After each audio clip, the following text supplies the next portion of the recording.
국민의힘도 아무튼 뭐 6말 7초 예전부터 얘기해 왔습니다. 비대위를 그대로 가느냐 아니면 전당대회를 하느냐 이런 얘기였는데 김문수 후보가 40%를 넘기면 전당대회를 할 수도 있을 것이다.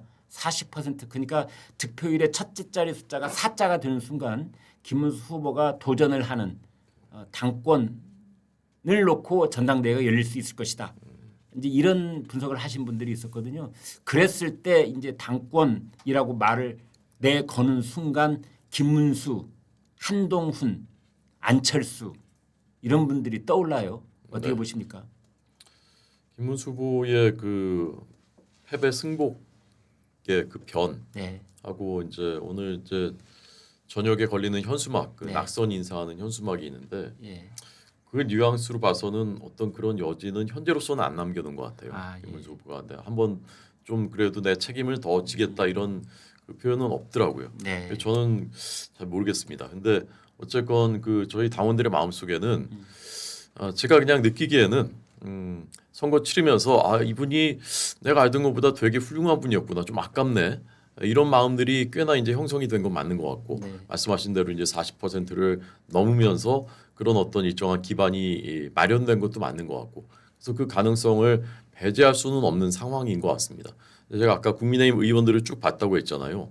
참 특이한 게 저는 지금까지 정당 취재하면서 이런 경우는 거의 유례를 찾기 힘든 경우 같은데, 그 계파를 이렇게 분류하려고 보면 있잖아요. 저희 당에는 한동훈 걔는 있어요. 분명히 있어요. 근데 그 김문수 걔 물론 없죠. 경선 1등한 후보인데 김문수 걔는 없죠. 한 명도 없다. 어떤 분은 심지어 그런 말도 하더라고요. 뭐 사실상 저는 그게 맞다고 봅니다. 이번에 이제 뭐 좀 생겼겠죠. 선거 치르면서. 그다음에 2등한 한동훈 걔는 있는데 3등한 안철수 걔 사실 없어요. 이것도. 4등한 홍준표 걔 이것도 사실 없더라고요. 그러면 한동훈 전 대표가 가장 유력하네요. 당권 경쟁에 있어서는. 근데 이제 나머지는 그럼 뭐냐? 나머지 여기에 다 분류되지 않은 사람들은 막연한 주류예요. 제가 때 막연한 주류. 이른바 뭐 범친윤계 이렇게 불렸던 사람들인데 이제 유는 없고 그럼 나머지 사람들은 그냥 윤석열 정부 때 공천을 받았거나 아니면 뭐 대구 경북이 연고거나 뭐 이렇게 해서 막연한 그 아주 느슨한 연대감을 갖고 있고 친한계에는 좀 거부감을 갖고 있는 분들이 꽤 있고, 이분들 중에는 나머지가 다 그런 이제 범주류를 형성하고 있는 거예요. 그러니까 이분들이 그러니까 김문수 후보를 쪽으로 쏠릴 수도 있고, 아니면 안철수를 우리의 주자로 내세울까 이렇게 생각하는 사람들도 있을지 모르고, 아니면 심지어는 이준석 후보를 뭐 생각해야 되는 거 아니야? 그렇게 생각하는 분들도 있을 것 같고. 이준석 후보를 영입을 하거나 개혁신당과 합당을 해서 여전히 단일화 이준석 후보를 아직도 다시 당 대표로 모신다. 정계 개편이죠, 그게. 그게 정계 개편. 네.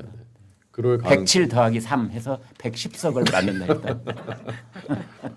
뭐 약간 그런 여러 가능성들이 열려 있는 것 같고요. 저는 결국은 우리 당원들이 되게 현명한 선택을 하더라고요. 집단적으로. 집단 지성이 작년 7월에는 윤석열 정부가 이렇게 가면 안 되는데 그러면 그건 누구냐? 그래도 막아줄 수 있는 사람, 좀 그 균형 견제해줄 수 있는 사람, 그건 한동훈이다. 거의 만장일치였어, 제가 볼 때 지역 분위기는. 그러니까 압도적으로 됐잖아요. 친윤계에서는 다 싫어했지만 한동훈 대표로 뽑았잖아요. 근데 그 다음에 이제 지나면서 한동훈 대표와 윤석열 대통령 간의 갈등, 그 다음에 비상계엄 이렇게 지나면서 한동훈 대표한테 마음이 떠난 분들이 되게 많았고, 근데 이번 경선을 또 거치면서는 일부는 또 다시 회복이 됐고, 그리고 그 다음에 마지막에 이제 후보 교체하는 그 파동, 그 속에서 결국 당원들이 그래도 이건 아니지, 절차를 이렇게 하면 안 되지라고 해서 또 현명한 선택을 해서 김문수 후보가 결국 후보가 됐고, 그 과정들을 보면서 저는 당원들이 되게 지혜롭게 판단을 하는구나, 어쩌면 의원들보다 훨씬 더, 저는 그렇게 느꼈거든요. 그래서 전당대회가 언제 열리게 될지는 모르겠지만 결국은 의원들의 의지가 별로 반영이 안 돼요. 그 일각에서는 5월 말 그러니까 1위 이재명 후보와 2위 김문수 후보 사이의 격차가 여러 가지 구설에도 불구하고 유의미하게 좁혀지지 않자 친한계를 자처하는 의원들이 많아졌다. 이런 얘기를 하는 분들이 있어요. 20명 정도였었는데 그게 갑자기 40명이 되더라. 네, 그래서 이분들은 친한계 의원들은 또 계엄과 탄핵 전국을 뚫고 왔다는 어떤 동지의식까지 또 생기기 시작했다. 그런 말씀들을 하세요. 그래서 지금 아까 말씀하신 범보수 주류의 힘은 그분들은 숫자가 뭐 70, 80이 되다고 하더라도 네. 약간 느슨한 연대인 거고 네, 그리고 네. 그냥 머릿속에 희미하게 있는 연대인데 친한계는 그렇지 않다. 일주일에도 밥을 몇 번씩 같이 먹고 저녁에도 문자 계속 서로 주고받고 이런 사이들이다. 네. 이제 이렇게들 보고 있던데 맞습니까? 제가 이제 그 권력 핵심 쪽에 들어있지 않기 때문에 아니 그 비대위원이면 제 대변인, 비대위원이 대변인이면 비대위원이 이쪽 저쪽 다 핵심 아니신지. 아닙니다. 저는 사실 그 얘기는 지금 전 처음 들었고 아 예, 사실인지 여부는 제가 정확히 모르겠습니다. 알겠습니다. 저 임승호 대변인께서 사실인지 아닌지 모르겠다 말씀 다음 주에 대답 듣도록 하겠습니다. 임승호 대변인께서 지금 이윤석 후보하고 네. 홍준표 전 대구시장하고 합쳐서 신당 만든다는 얘기가 떠돌고 있습니다. 어디서? 저 진짜 난생 처음 들어가지고. 오늘 나오신 분들은 전부 다 재밌네요. 제가 뭐 여쭤보면은 다 난생 처음다 이래가지고 네. 저만 헛소리 듣고 다니는 사람으로 되어 버렸습니다. 아니 이준석 후보는 이미 당을 만드는 사람인데 사실 아니 브로맨스가 두 분 있는 것 같아서. 아니 뭐 당연히 친분이야 원래 있었는데 네. 뭐 신당을 만들 사실 홍준표 말이 안 된다는 겁니까? 네, 가능성이 저 없다는. 지금 약간 당황스러워.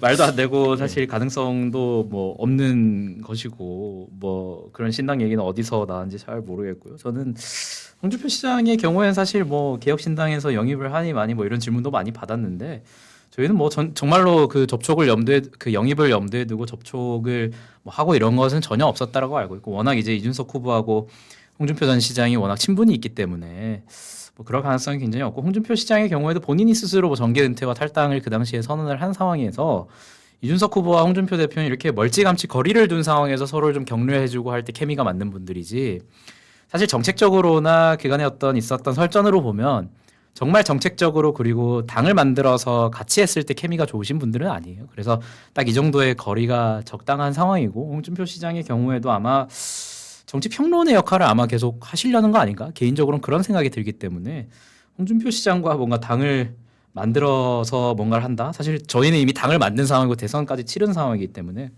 홍준표 전 시장을 영입했을 때의 어떤 효과라는 것이 뭐 그렇게 좋아 보이지도 않고 홍준표 시장에게도 그렇게 좋은 정치적 선택지는 아닐 것 같아서 난생 처음 듣는 얘기다라는 말씀을 좀 드려야 될 것 같고 그러면은 이준석 후보 그리고 천하람 원내대표가 이끄는 개혁신당은 앞으로 정계 개편에 회오리가 몰아친다고 가정을 해봤을 때 그때 그냥 3인 현역 의원을 가진 그런 개혁신당은 그대로 제갈 길을 계속 가는 겁니까? 아니면 그때 가서 뭐 고민해야 될 거리가 생길 겁니까? 어떻게 보면? 저는 당위성으로 봤을 때도 계속 가는 선택지를 해야 되는 게 맞다고 보고 그냥 홀로 그리고 정치적으로 봤을 때도 무소의 뿔처럼 홀로 간다. 그렇게 갈 수밖에 없기도 합니다. 사실 왜냐하면 네.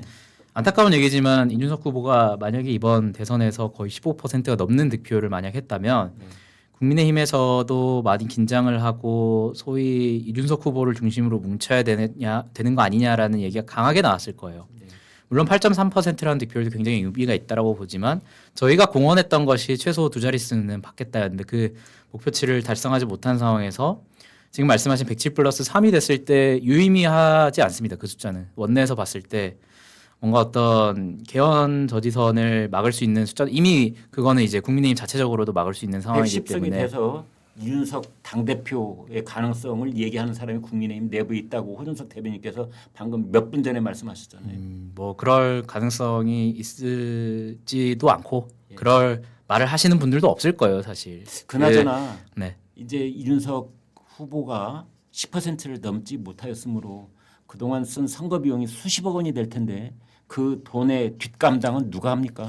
근데 뭐 저는 언론 보도를 보니까 예. 제가 뭐 재정 상태를 정확하게 물어본 건 아닌데 네. 이미 후원금으로 흑자 선거라고 해요. 아, 그리고 그렇습니까? 당비 그 선거비를 지출하는 과정에서 거의 다른 후보의 10분의 1 정도의 지출만 그래요? 했고 그 네. 공보 면수도 아마 양당 후보가 16면 꽉 채워서 했을 텐데 이준석 후보가 4면 정도로 했고 아 예. 현수막이나 유세차 부분에서도 양당 후보만큼 가동을 못했기 때문에 뭐 재정적으로 어려운 건 없습니다. 다만 뭐 선거비를 좀 더 보전받았으면 향후 지방선거나 뭐 선거를 치르는 데 있어서 도움은 됐겠지만 뭐 재정적으로 이준석 후보가 위기에 처했다라는 것은 저는 아닌 것으로 알고 있고. 그 얘기 나온 김에 저 그 얘기 하고 싶은데요. 이 유세차, 네. 그다음에 선거 운동원, 네. 그다음에 공보물 네. 이런 게 진짜 현실에 맞는 건지 모르겠어요. 맞습니다. 선거 공보물을 보고서 특히 대선은 네. 총선은 좀 달라요. 잘 네. 모르는 후보자들도 있을 네. 수 있고 네. 지역 공약 같은 게 중요하기 네. 때문에 그런데 대선에서 그 공보물 보고 지금 같은 미디어 시대에 그걸 보고 후보를 선택하는 분들이 얼마나 되는데 그게 제일 지금 돈이 많이 든다는 것이지 않습니까? 네. 현수막을 좀 16페이지 올 칼라로 꽤 좋은 종이를 사용할 경우에 네, 네. 그걸 2천만 장을 찍으면 네. 그 아마 100억 가까운 돈 들어갈 그러니까요. 가능성이 있습니다. 그러니까요. 그다음에 유세차도 유세차 그 유세차에서 그거 하는 거 막 음악 틀고 그런 거 보고서 차량 개조해야죠. 네. 그거 유세차 전부 다 모아놓은 사진 한번 본 적이 있거든요. 네, 네. 그분들은 선거 대선 치를 때마다 대목이어서 좋겠습니다만 아무튼 당에서는 뭐 엄청난 돈이 나가는데 그걸 그러니까요. 계속 그렇게 해야 되는 건지. 이게 국가에서 선거 비용 결국 그 양당은 보전을 해주는 건데 세금 쓰는 거거든요. 그런 부분은 좀 한번 논의를 해봐야 되지 않을까 그런 생각이 듭니다. 중요한 말씀입니다. 그런 걸 위해서는 선거법을 풀어야 돼요. 네. 그러니까 우리나라 선거가 상당히 제약이 많고 네. 해야 되는 것만 딱 정해져 있고 아주 집중적으로 치러지잖아요. 그러니까 그때 좀 요란스럽게 선거 유세차도 만들고 이런 전 세계에 유례가 없는 이렇게 유세차고 율동하는 나라가 우리나라밖에 없거든요. 그러니까 근데 대신 그 다른 나라들은 선거운동 기간이 매우 길거나 아니면 아예 선거운동 기간이라는 정의 자체가 없어요. 미국 같은 경우는 대선 끝나는 순간 다음 4년 뒤 대선 선거운동 시작해도 되거든요. 네. 근데 우리나라는 못하게 하거든요. 네. 저 4년 뒤에 총선 나갑니다. 대선 나갑니다. 하는 순간 사전 선거운동 걸리게 돼 있거든요. 이거 누가 막아놨겠습니까? 현직들이 막아놓은 겁니다. 현직 의원들이 선거운동 어떻게든 제약하고 못하게 해놔야 도전자들이 선거운동을 못하기 때문에 뭐 현직들 욕하는 거 맞습니다. 본인들이 유리하게 하려고 다 막아놓은 겁니다. 그렇기 때문에 제가 이거를 논의해보는 정치개혁특별위원회 그 보좌진으로 한번 들어가봤는데 한창 논의하다가 여야 막 하다가 갑자기 막판에 그래도 이거 선거 과잉되는 거 아닙니까? 갑자기 그냥 안 해버려요. 네. 자기들이 유리하니까. 네, 그러니까 성 이장님도 우리 저 호선배가 방송할 때마다 지역구 꼭 말씀을 거론하시잖아요. 그렇게. 오늘 90분 말씀하신 것 중에 제일 눈빛이 불타는 순간이에요. 아주 예. 성 이장님이 보시기에 예. 한동훈 친한파가 딴살림 차릴 가능성, 분당 가능성 있습니까 없습니까? 없습니다. 없다고 없습니까? 봅니다. 네. 왜냐면 지금 집 나간 분들 보고 있잖아요. 예. 그 이준석 후보가 만든 개혁신당을 보았을 때 네. 한동훈 전 엄청 대표 고생한다. 그리고 사실 저기는 집 나갔다기보다는 쫓겨났죠. 그러니까 네. 쫓김을 당한 거기 때문에 저렇게 자발로 나갈 일도 없고 그리고 현역 의원들이 지금 아직 임기 3년이나 남은 현역 의원이 꽤 있는데 굳이 나갈 이유가 전혀 없다고 보고 저는 한동훈 전 대표 측에서는 지금 빨리 어떻게든 전당대회를 치르고 싶어 할 거라고 봅니다. 근데 저는 어제 들었던 소문이 반대였는데 40%가 넘으면 김문수 후보가 전당대회를 나온다가 아니라 네. 40%가 넘으면 오히려 비대위 체제를 질질 끌어서 내년 지방선거 공천까지 유지하려고 할 것이다. 왜냐하면 한동훈 대표의 등장을 막기 위해서. 다음 비대위원장은 누가 지명합니까? 국민의힘 어떻게 돼 있죠? 원래 아마 예. 그때 이준석 대표 항상 뭐 끌려나오고 이럴 때 보면 아마 비대위원장이 지명을 하고 원칙상으로는 이렇게 물러나는 걸로 돼 있을 거예요. 아직까지 비대위원장이 차기 비대위원장을 그게 지명을 유지가 하는 되고 거예요? 있는지는 모르겠는데 네. 그때 당시에 당원 당규는 아마 그랬을 겁니다. 네. 그러니까 지금 친윤 세력들이라고 하는 분들이 지금 구상하고 있는 게 고작 한동훈 전 대표 어떻게 막을까라는 게 만약에 그게 팩트라면 권성동 원내대표가 당 대표에 출마할 거라는 소문도 쫙 돌고. 저는 있는데. 그런 분은 당대표 출마하셔서 정확하게 심판을 받아야 되지 않나. 그런 분이야말로 전 다 타당이지만 어떻게 저는 아까 앵커께서 말씀하신 것처럼 선거 결과가 나왔는데 아무도 책임을 지지 않는 보통 선거 대선 정도 한번 지면 아니면 총선만 지더라도 누군가가 나 책임지겠다 나 물러나겠다 얘기하거든요. 그거를 본투표 2, 3일 전에 미리 생각을 해놔야 되는 거예요. 그죠? 사실은. 그래야 바로 나오는 건데. 그래서 개표가 완료되면 바로 얘기가 나와야 되는 건데 근데 권성동 원내대표 그럴 생각이 전혀 없었던 대변인께서는 거죠. 기다려달라 하셨어요. 글쎄요, 권성동 원내대표 그런 결단을 하실 분이었다면 미리 하지 않았을까요? 그리고 저는 그분은 더 얘기하면 안 되는 얘기를 할 건데 아니 결국에는 40% 넘은 게 국민의힘은 전 독이라고 봐요. 저도 그렇게 생각합니다. 왜냐하면 네. 그 이하 수치를 받아서 정말 제가 불량한 정당이다라는 판단을 받았으면 네. 권성동 대표를 비롯해서 할 말이 없어져요. 근데 지금 보면은 또 40% 이제 넘겼고 네. 슬슬 이제 이준석 후보에 대한 욕을 하기 시작할 거거든요. 봐라 너희들 합쳤으면은 우리 합쳤으면은 이재명 막았는데 너 때문에 이재명 못 막았지 않느냐라는 얘기가 뭐 당장 오늘부터 나올 거라고 저는 일반 봐요. 국민들 중에 많은 분들은 그렇게 생각하고 계세요. 근데 많이 네. 또 그렇게 말씀하시면 그렇게 말씀하시면 제가 저는 거기에 단호하게 반대하지만 네. 그거는 제가 수도 없이 설명을 했기 때문에 설명은 생략하고 그런 상황이기 때문에 굉장히 독이 될 겁니다. 말씀하신 대로 저희는 전당대회를 전제하고 그 분석을 하고 있는데 항상 국민의힘은 그 전제를 파괴하는 정당입니다. 전당대회가 안 열릴지도 몰라요. 왜냐하면 40% 넘겼고 우리는 이준석 때문에 진 거고 그래서 우리는 이 선거에서 이렇게 정말 기울어진 운동장에서 이렇게 잘 싸웠어라고 하면서 그 체제를 유지하려고 할 거예요. 성추인 부의장은 고작 한동훈 대표 막기 위해서라고 말을 했지만 국민의힘에서는 고작이 아닙니다. 한동훈의 등장을 막는 것은 그 국민의힘 내 시대 정신이에요. 그렇기 때문에 저는 한동훈 대표를 막는 것이 시대 정신이 돼 있기 때문에 그 안에서는 그 세계관 내에서는 한동훈 대 반한동훈의 싸움으로 전당대회가 열리더라도 갈 거예요.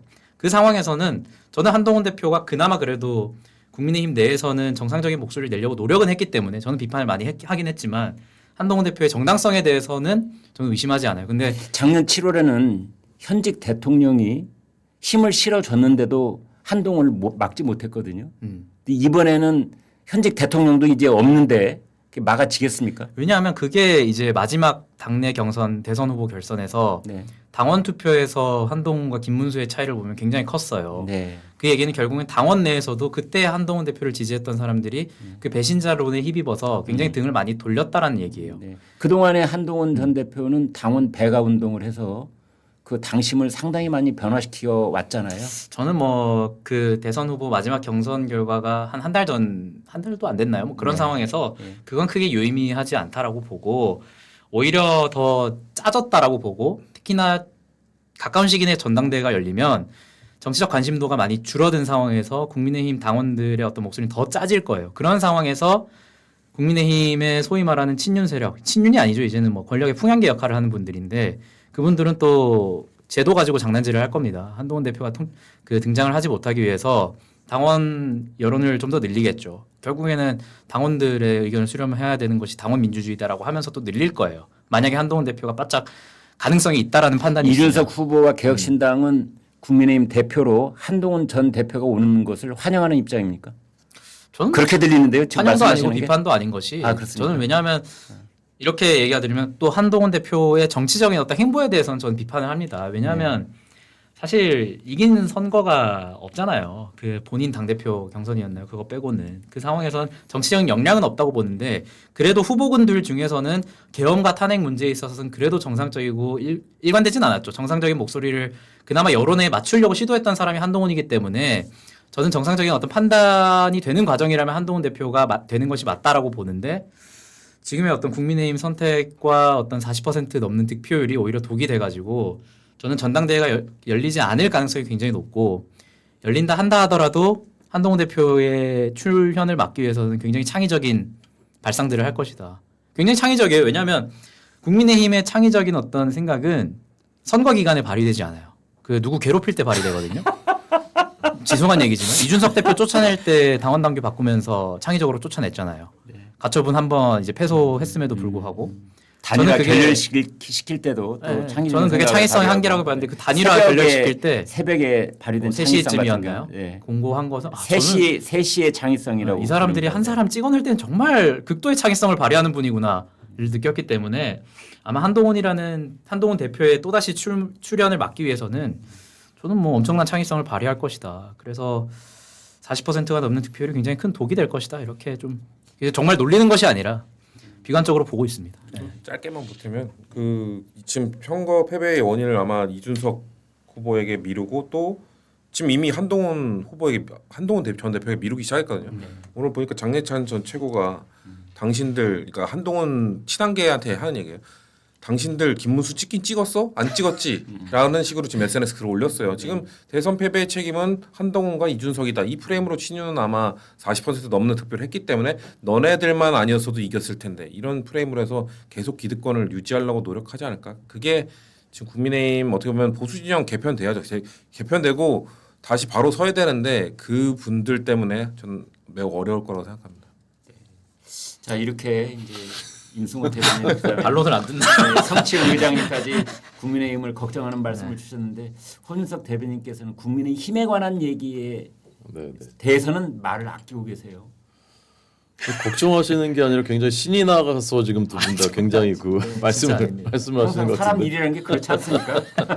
사람 사는 일이라는 게. 근데 저는 뭐 그 40이 넘어서 독이 될 것이다라는 말씀은 동의하기가 어렵고 네. 뭐 걱정하시는 말씀으로 듣겠고 예. 저- 그만큼 처절한 반성과 네. 뼈를 깎는 혁신을 해야 되는데 네. 40이 넘는 순간 네. 그러한 노력들이 반감되지 않겠느냐 이런 뜻이죠. 네. 뭐 40이 안 넘는다고 그게 뭐 되겠습니까? 그거가 넘고 안 넘고 때문에 그게 되고 안 되고는 아닐 거라고 생각하고요. 네. 저는 솔직히 말씀드리면 지난 3년 동안에 그 국민의힘에서 일어났었던 그 많은 그 모순적인 일들, 네. 많은 갈등들의 원인을 찾아 들어가면 네. 결국에는 거기에 그 근본적인 원인에는 한 분이 있었다고 생각해요. 대통령 그렇습니다. 당시의 네, 대통령과 예. 그의 부인. 네. 대통령께서 잘한 것도 많죠. 한미 관계, 한일 네, 관계 이런 건 전 맞습니다. 진짜 잘했다고 생각하고 예. 그다음에 이제 건설노조의 그 비리 척결한 것 같은 그 법치주의를 세우는 그런 것들은 굉장히 높이 평가합니다만은 국내 정치 특히 당정 관계 여기에 있어서는 지속적인 뺄셈의 정치 그리고 납득할 수 없는 그런 결정들 그리고 고집과 그 소통되지 않는 이런 것들이 그 당을 굉장히 멍들게 해왔습니다. 여기 나가 있는 이런 분들도 그래서 결국 나간 거예요. 그게 아니었으면 이번에 어떻게 됐을지 사실 몰라요. 저도. 나는 국대다라고 해서 국민의힘에서 그러니까요. 정치 인생을 출범을 하신 분인데 예. 지금 이제 갑자기 그쪽- 너무 옛날 얘기를. 아무튼 네 시청자 여러분 아니 얘기 네. 결론은 들어요. 갑자기 염세가 옆에서 너무 말을 심한 거 아닌가요? 옮기시길래 다 하신 줄 알고 네. 죄송합니다. 예, 맡아주십시오. 그래서 어쨌건 이른바 이제 친한 친윤의 갈등도 사실 뿌리를 보면 거기에 있었고 윤석열 대통령이 너무 잘못 나가는 것 같으니까 견제 좀 이렇게 하라고 한 대표를 뽑았는데 거기서 이제 또 너무 정면 충돌하니까 그러니까 결국 거기도 가보면 용산이 있었단 말이죠. 그러게요. 근데 제가 이제 그래도 긍정적으로 보는 부분은 어쨌건 이제 그분은 지금 이제 안 계시다는 거예요, 네. 당에. 예. 그래서 저는 이른바 친윤들 그분들이 비판을 받을 그 행동들의 대부분도 사실 거기서 왔어요. 우리가 뽑은 대통령이기 때문에 어쩔 수 없는 부분이 있었어요. 저도 당 대변인으로서 저도 옹호하지 않을 수가 없었어요. 어디 나가서 얘기하고 대변을 해야 되니까. 근데 어쨌건 이제 그런 그 근인이 일단은 그 해소가 됐다라는 점에서 우리의 그 앞으로의 방향은 훨씬 더 가볍게 자유롭게 나아갈 수 있을 것이다. 덜 갈등적으로 그렇게 저는 봅니다. 네, 알겠습니다. 시청자 여러분, 국민의힘, 동의하지 않는 표정이. 그다음에 더불어민주당, 개혁신당 오늘부터는 더불어민주당을 먼저 분명하게 언급을 하겠습니다.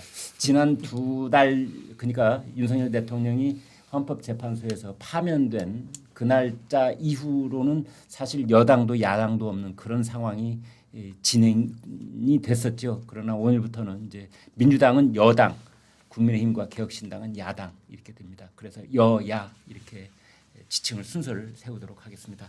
오늘 세 분 말씀 대단히 감사합니다. 고맙습니다. 감사합니다. 안녕히 계십시오.